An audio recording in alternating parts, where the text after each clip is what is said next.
isang liblib na barangay sa Goa, Camarines Sur, may isang 18 anyos na binatang humihingi ng ating tulong. 5 taon na kasi siyang nakaratay sa kanyang kama.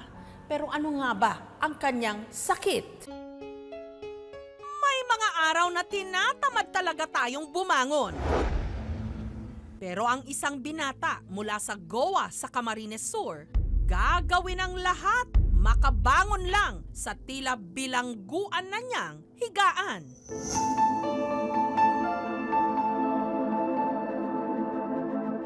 Nagsimula ang lahat nung itagang aming programa sa kaso ng isang binata na tila dumikit na ang mga sugat sa katre. Agad doon tamang gari sa Manila Diyos kung anong maraykaan na may matabang sa tuyan mga darakulang tao na sa mga arugan na programa. Arukan Jessica kapuso mo Jessica Soho na maaksyonan ang arukan ng mga bagay.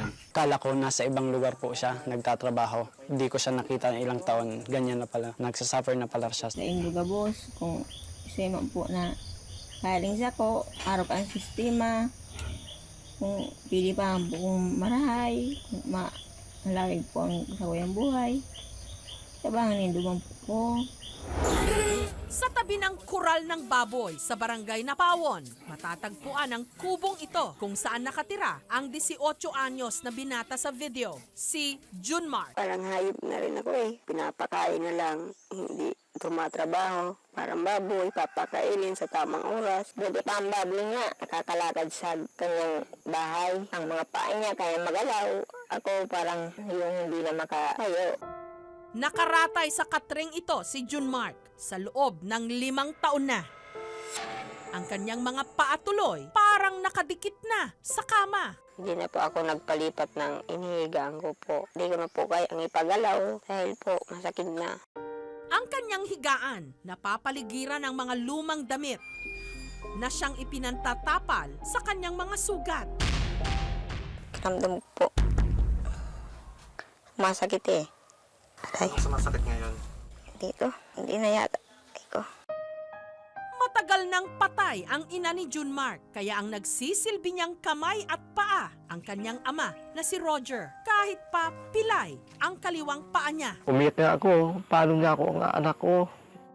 Sabi ko sa kanya habang yun nakakahiga siya, dalangin mo lang kung na may ka ng tabang sa malis kung anong dapat gawin natin. Siyempre, makakaawa. Di ba ang magulang gusto natin mabuhay ang anak natin. Siyempre, pagdating sa mga ganyan na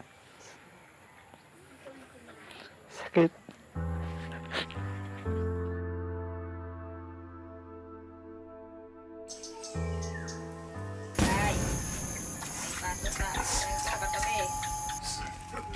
Si Tatay Roger, laging alisto kung may hayop na lumalapit sa anak.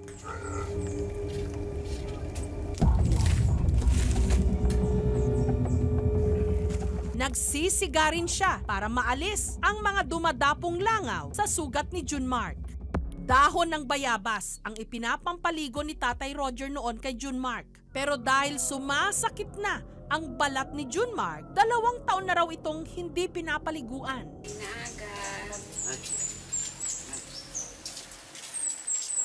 Okay, buron. Dua kami daraming malinig na bado para pang salida sa Salamat. niya tapos Salamat taday na pang salida sa ulunan kan sa iyang payo. Tapos pag loloy parahay ka.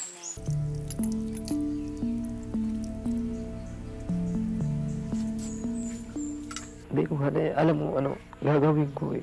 Kaya pagkain namin, hinihingi lang. Minsan po man, hindi ako kumakain ng gabi. Ito lang ang gusto ko. Nainggit ako sa mga dati kong kaklase. Yung nakapag-aral siya. Gumagala kung saan.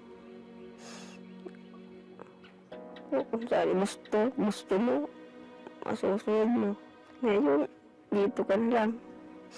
Maghihintay kung pupunta sa'yo.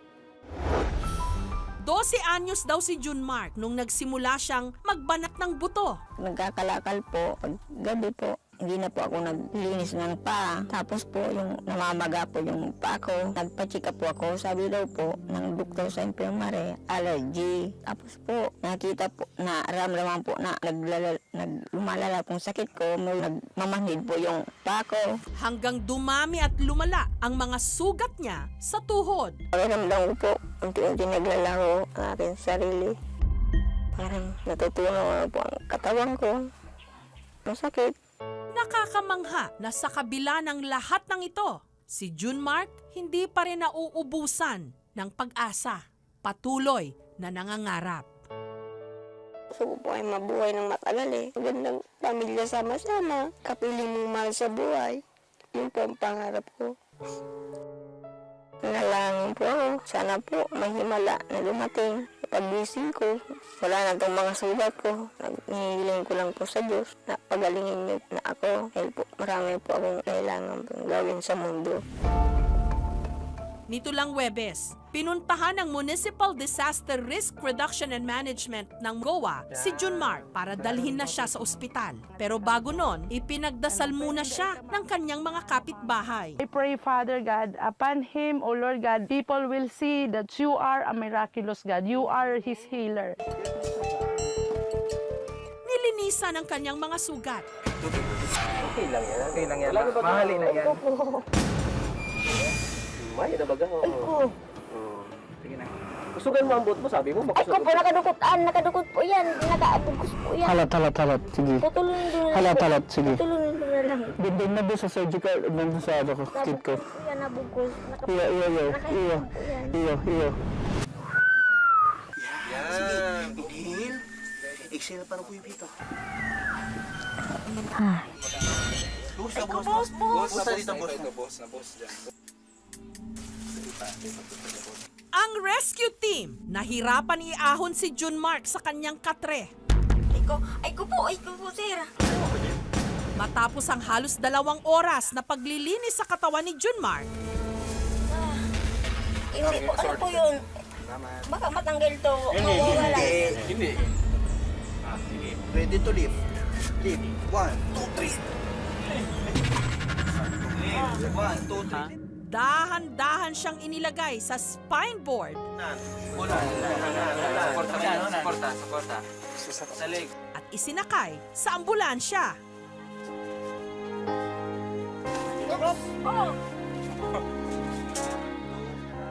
Makalipas ang 5 taong pagkakaratay, si Junmark nakalaya na rin sa bilangguan niyang higaan.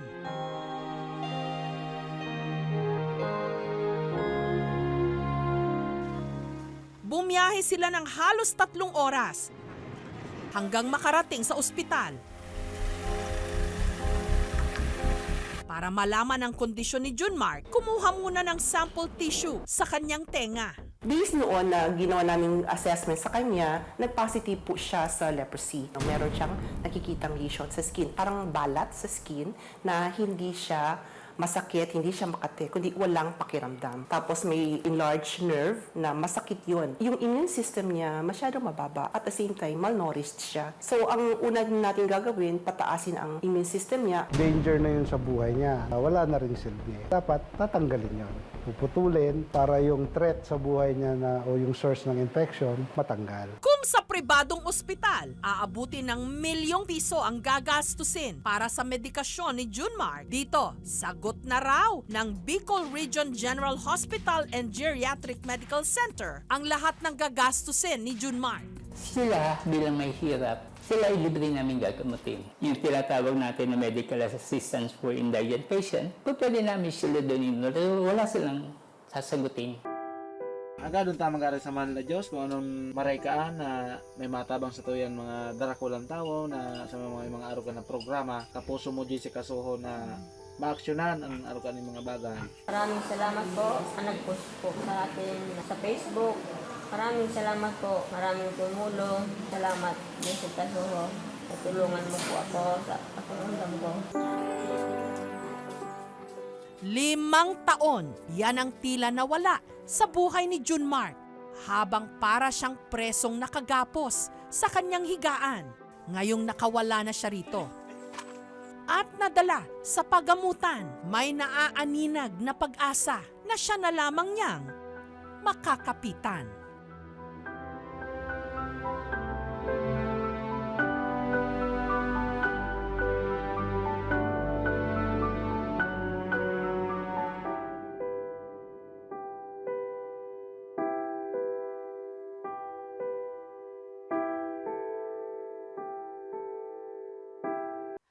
Thank you for watching, mga kapuso. Kung nagustuhan niyo po ang videong ito, subscribe na sa GMA Public Affairs YouTube channel. And don't forget to hit the bell button for our latest updates.